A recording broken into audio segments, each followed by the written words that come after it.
Hello everyone. So I have come up with a new video.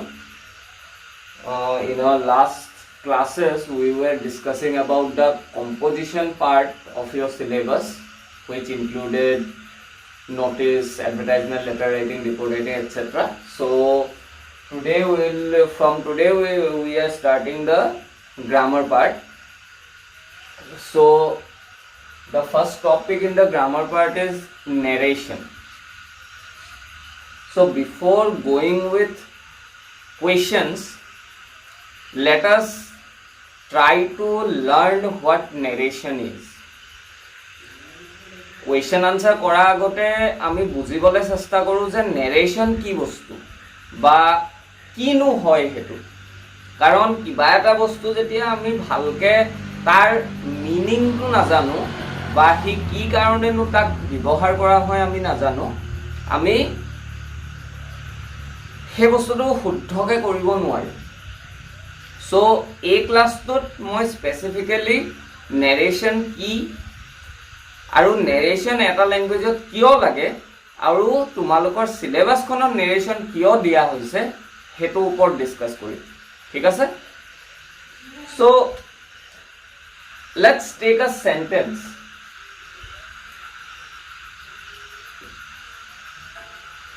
Ram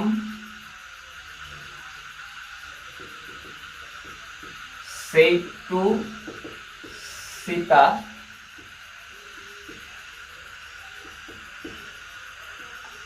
I am very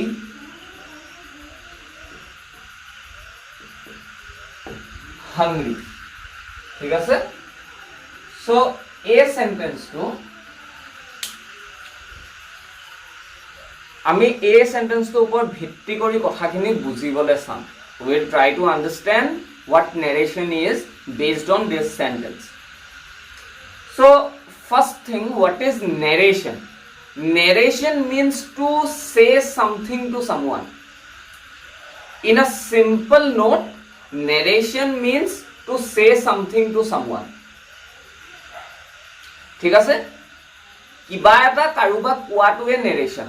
নেৰেট কৰা, যেনেকৈ সাধু কথা কোৱা, হে কোৱাটোৱে নেৰেশ্যন। আমি যোনটো কোৱা বুলি কওঁ হে কোৱাটোৱে narration in a simple note.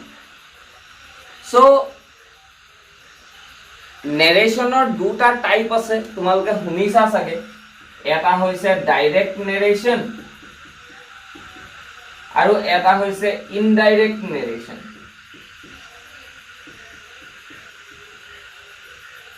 ঠিক আছে? সো নেৰেশ্যন কি হয় আমি হেতু ডিসকাস কৰিলো। এতিয়া নেৰেশ্যনটো ল্যাঙ্গুৱেজ এটাত কিয় লাগে হেতু ডিসকাস কৰো। ঠিক আছে? নৰমালি এটা যেতিয়া ল্যাঙ্গুৱেজ ইউজ কৰা হয় তাত তিনটা পাৰ্সন থাকে। ফাৰ্স্ট পাৰ্সন, সেকেন্ড পাৰ্সন আৰু থাৰ্ড পাৰ্সন।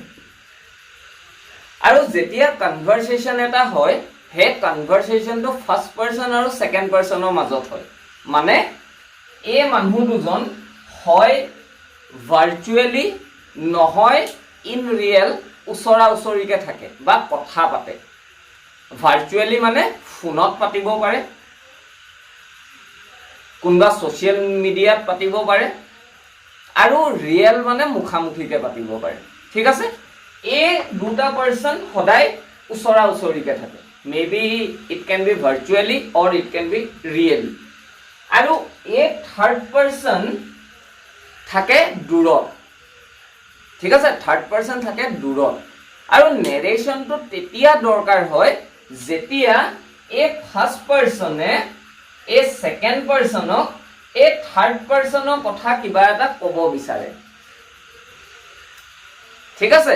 যেতিয়া এই ফাৰ্স্ট পাৰ্সনে সেকেন্ড পাৰ্সনক থাৰ্ড পাৰ্সনৰ কথা ক'ব বিচাৰে আৰু থাৰ্ড পাৰ্সনত কি হ'ব পাৰে এটাতকে বেছি মানুহ থাকিব পাৰে।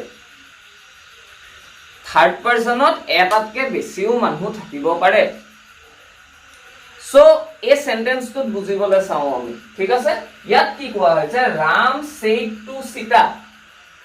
এই সেন্টেন্সটো যোনে কৈছে এই সেন্টেন্সটো যাৰ মুখৰ পৰা ওলাইছে তেওঁ ৰামো নহয় তেওঁ সীতাও নহয় ঠিক আছে ৰাম আৰু সীতা কোন হয় থাৰ্ড পাৰসন কথাটো কোনে কৈ আছে এক্স আমি ধৰিছো first person is equal to x আৰু second person is equal to y কথাখিনি কোনে কৈ আছে এক্সে কৈ আছে আৰু কাক কৈ আছে ৱাই কৈ আছে ৰাইট তাৰ মানে এই এক্সটো হৈছে আমাৰ ফাৰ্স্ট পাৰসন আৰু ৱাইটো হৈছে আমাৰ সেকেন্ড পাৰসন আৰু এক্সে ৱাই কৈছে যে ৰামে সীতা কৈছিলে I am very hungry মোৰ বৰ ভোক লাগিছে কথাখিনি বুজিব পাৰিছানে নেৰেশনটো হে কাৰণে লাগে যাতে ফাৰ্স্ট পাৰসনে সেকেন্ড পাৰসনক থাৰ্ড পাৰসনৰ কথা ক'ব পাৰে তাৰ মানে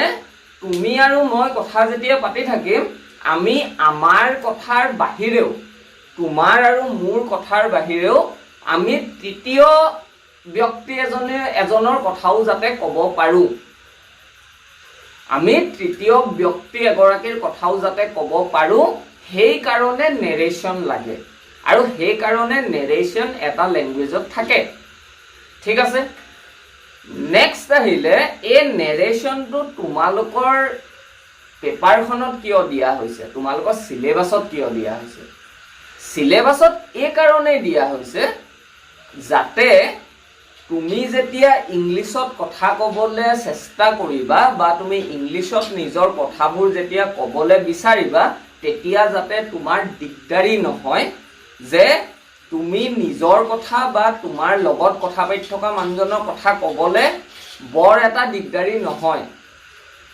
কিন্তু বেলেগ এজন মানুহৰ কথা যেতিয়া কোৱা হয় থাৰ্ড পাৰসনৰ কথা যেতিয়া ক'বলৈ যোৱা হয় তেতিয়া বহুতখিনি চেঞ্জেছ থাকে আৰু হে চেঞ্জেছ খিনি কৰিবলৈ দিগদাৰি পোৱা যায় যেহেতু ইংৰাজী আমাৰ মাতৃভাষা নহয় আৰু হে কাৰণে নেৰেশনটো তোমালোকৰ সিলেবাসত এড কৰা হৈছে যাতে তোমালোকে হে কনভাৰসেশন খিনি কৰিবলৈ সুবিধা হয় ঠিক আছে so that is the reason of including narration in your syllabus and that is the use of narration in a language so that a person can talk about some other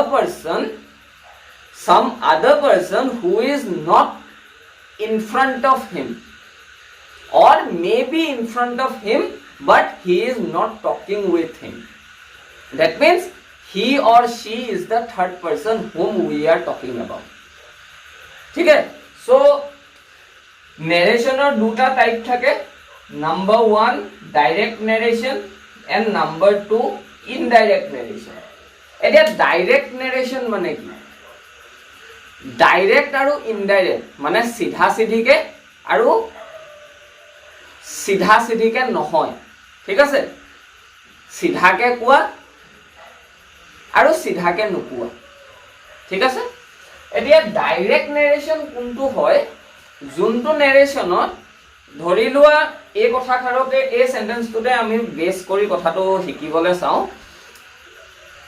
ৰামে সীতাক ক'লে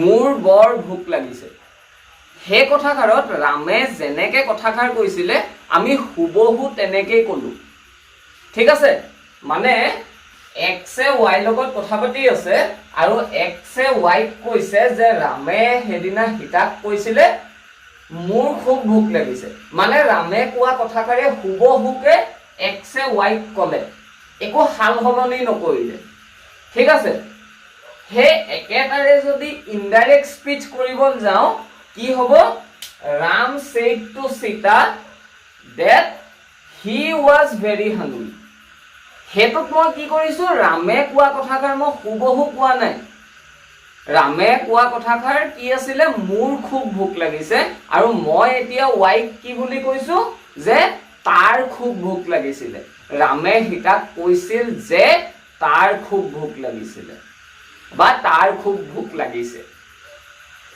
আমি কি কৰিলো মই তো অতৰাই তাৰ ইউজ কৰিলো সিমিলাৰলি ইয়াত কি কৰিলো I am to Gusai he was use কৰিলো ঠিক আছে সো যেতিয়া এটা কথা হুবহুকে এজনে আনজনক কোনবা বেলেগ এজনৰ কথা এজনে আনজনক কয় হুবহুকে as it is, then it is called as direct narration. তেতিয়া হেতুক direct narration বুলি কোৱা হয় আৰু যেতিয়া তাত অলপ হাল হলনি কৰা হয় যেতিয়া হাল হলনি কৰি third person pronoun use কৰা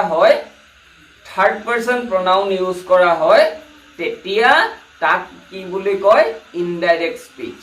When third person pronoun is used and the sentence is manipulated, the sentence is not said in its actual way, তেতিয়া হেতুক indirect speech বুলি কোৱা হয় বা indirect narration বুলি কোৱা হয় ঠিক আছে so this is all about narration.